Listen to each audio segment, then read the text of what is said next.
So for those of you that struggle to get a flawless seam, I'm going to show you the trick that I use to get a flawless seam. When I put this on, when I put the design on my tumbler, I don't put it all the way down to the bottom like that and then tape it down. I put it flush with the bottom.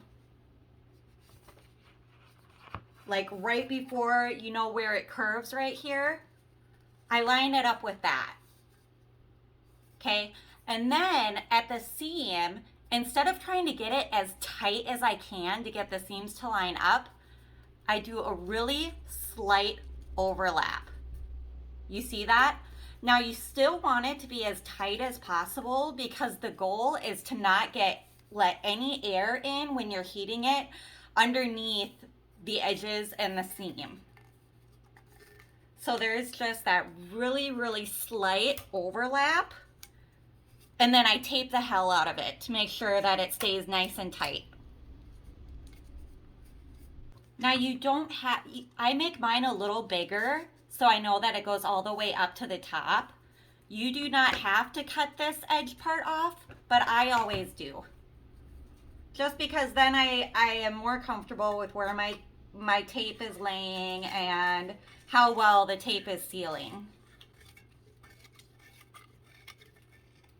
See, so I got my seam all taped up, and now around these edges, my secret weapon is blue painter's tape.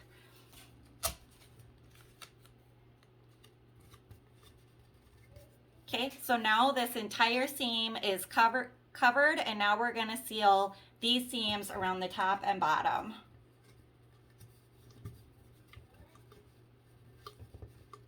Now I definitely might over tape, but I'm definitely not ashamed of it because then I know that I'm getting a really good solid seal. And lastly, I use these bad boys. On a 20-ounce tumbler, I use 3. On a 12-ounce tumbler, I use 2. On a 30-ounce tumbler, I will use 4.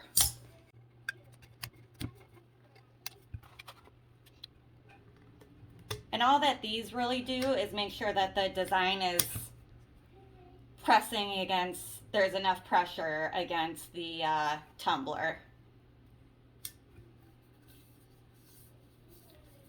Now, if you don't get a flawless seam like this, I can't help you. All right, so let's see how this turned out.